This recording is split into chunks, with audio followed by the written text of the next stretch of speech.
இன்னைக்கு நம்ம கிச்சனில் சோயா பீன்ஸ் கறி எப்படி பண்ணுறதுன்னு பார்க்கலாம். இந்த கறி வந்து சப்பாத்தி, பூரி இதுக்கெல்லாம் ரொம்ப நல்லாயிருக்கும்.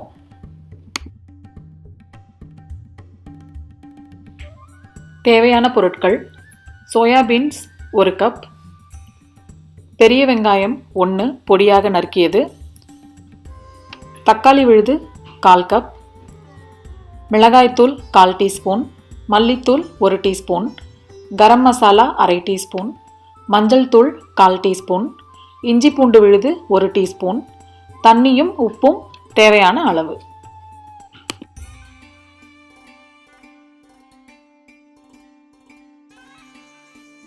தாளிப்பதற்கு எண்ணெய் 2 டீஸ்பூன், ஜீரகம் 1 டீஸ்பூன்.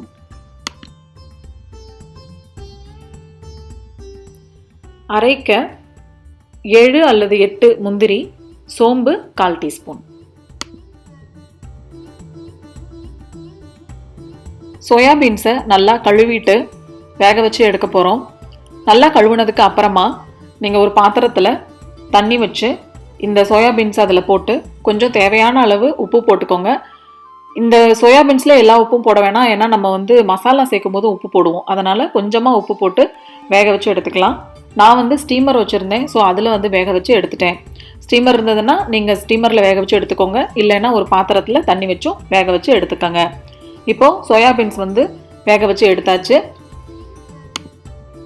ஒரு கடாயில் எண்ணெய் விட்டு நல்லா காய வச்சிடலாம். எண்ணெய் காஞ்சதுக்கு அப்புறமா ஜீரகம் சேர்த்து அந்த ஜீரகம் வந்து நல்லா பொரியட்டும். ஜீரகம் நல்லா பொரிஞ்சாச்சு. இப்போது கட் பண்ணி வச்சுருக்கிற வெங்காயத்தை சேர்த்துடலாம். வெங்காயம் சேர்த்ததுக்கப்புறம் கொஞ்சமாக ஒரு சிட்டிகை உப்பு சேர்த்துடலாம். உப்பு எதுக்குன்னா வெங்காயம் வந்து டக்குன்னு குயிக்காகும். சோயா பீன்ஸ்லேயும் நம்ம வந்து வேக வைக்கும் போது உப்பு சேர்த்துருக்கோம், அதனால் இப்போ உப்பு சேர்க்கும் போது கொஞ்சம் கவனமாக சேர்க்கணும். நல்லா வெங்காயம் வந்து கலர் மாறினதுக்கு அப்புறமா இஞ்சி பூண்டு விழுது சேர்த்துடலாம். அந்த இஞ்சி பூண்டு விழுதோட பச்சை வாசனை இருக்குது பார்த்தீங்களா, அது போகிற வரைக்கும் நல்லா வணக்கிடலாம். இஞ்சி பூண்டு விழுதோட அந்த பச்சை வாசனை போய் இந்த வெங்காயம் இஞ்சி பூண்டு விழுது எல்லாம் சேர்ந்து ஒரு ப்ரௌனாக கலர் மாறி இருக்கு. ஸோ இந்த சமயத்தில் வந்து தக்காளி விழுது ஆட் பண்ணிக்கலாம். தக்காளி விழுதுக்கு பதிலாக தக்காளியை சின்ன சின்னதாக நறுக்கி அதையும் வந்து நம்ம சேர்க்கலாம். பட் இந்த கறிக்கு வந்து நான் வந்து விழுது சேர்த்துருக்கேன். ஸோ நீங்கள் வேணும்னா நீங்கள் பொடி பொடியாக நறுக்கின தக்காளியும் மாற்றிக்கலாம். தக்காளி விழுது சேர்த்ததுக்கு அப்புறமா மிளகாத்தூள், மல்லித்தூள் அதாவது தனியா பொடி, கரம் மசாலா, அப்புறம் மஞ்சள் தூள் எல்லாம் சேர்த்ததுக்கு அப்புறமா நல்லா கிளறி விடுங்க. ஸோ அப்பப்போ கலர்னாவே போதும், கண்டினியூஸாக கிளறிட்டு இருக்கணும்னு இல்லை. இது என்ன ஆகும்னா கொஞ்சம் நேரத்துலேயே வந்து உங்களுக்கு வந்து ஒரு நல்ல கிரேவி மாதிரி ஃபார்ம் ஆகும். தண்ணி ஊற்றணும்னு அவசியம் கிடையாது. வெங்காயம் அந்த தக்காளியில் இருக்கிற அந்த நீர்த்தன்மையே வந்து என்ன ஆகும்னா உங்களுக்கு வந்து கொஞ்சம் கொஞ்சமாக உங்களுக்கு ஒரு கிரேவியோட ஒரு திக்காக ஒரு குழம்பு மாதிரி உங்களுக்கு வந்து ஃபார்ம் ஆகும். நல்லா வந்து கிரேவி மாதிரி நல்லா ஃபார்ம் ஆகிருக்கு. ஸோ இந்த சமயத்தில் நம்ம வேக வச்சு வச்சுருக்கிற சோயா பீன்ஸ் ஆட் பண்ணிடலாம். சோயா பீன்ஸ் ஆட் பண்ணதுக்கு அப்புறமா ஒரு 1/4 டம்ளர்லேருந்து 1/2 டம்ளர் தண்ணி சேர்த்து இன்னும் கொஞ்சம் நல்லா கொதிக்க விடணும். ஸோ தண்ணி வந்து சேர்க்கும்போது உங்களுக்கு எப்படி வந்து உங்களுக்கு அந்த பதம் அந்த கன்சிஸ்டன்சி எப்படி வேணுமோ அதுக்கு தகுந்த மாதிரி நீங்கள் வந்து தண்ணி வந்து ஆட் பண்ணிக்கோங்க. ஸோ இது சேர்த்ததுக்கு அப்புறமா நல்லா ஒரு கொதி வரட்டும். சோயா பீன்ஸ் சேர்த்தாச்சு, நல்லா இது வந்து கொதிக்கட்டும். இந்த சமயத்தில் நம்ம மிக்சியில் முந்திரி பருப்பையும் சோம்பையும் போட்டு கொஞ்சமாக தண்ணி சேர்த்து நல்ல ஒரு பேஸ்ட்டு ஃபைன் பேஸ்ட்டாக அரைச்சி எடுத்துக்கலாம்.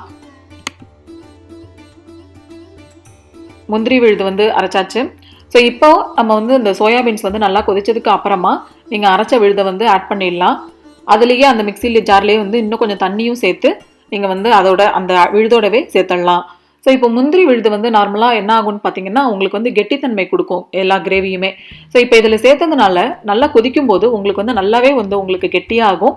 உங்களுக்கு பதம் வந்து எப்படி வேணும்னு பார்த்துக்கோங்க. கொஞ்சமாக வந்து இன்னும் கொஞ்சம் வேணும்னாலும் தண்ணி சேர்த்துக்கலாம்.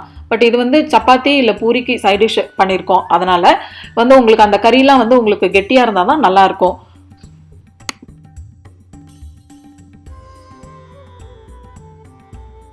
இப்போ பார்த்தீங்கன்னா நல்லா ஒரு 5-6 நிமிஷம் நல்லா கொதிச்சாச்சு.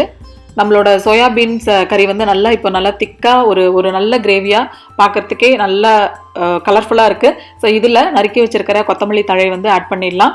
ஆட் பண்ணதுக்கப்புறமா நல்லா இன்னும் ஒரு கிளறி நீங்கள் வந்து அடுப்பை வந்து ஆஃப் பண்ணிடலாம். ஸோ சப்பாத்தி பூரிக்கு சைட் டிஷ் சோயா பீன்ஸ் கறி ரெடி.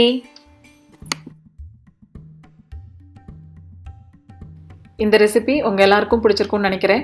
என்னோட மற்ற ரெசிபிகளையும் மிஸ் பண்ணாமல் பார்க்குறதுக்கு என்னோட சேனலை மறக்காமல் சப்ஸ்கிரைப் பண்ணுங்கள். தேங்க்யூ ஃபார் வாட்சிங்.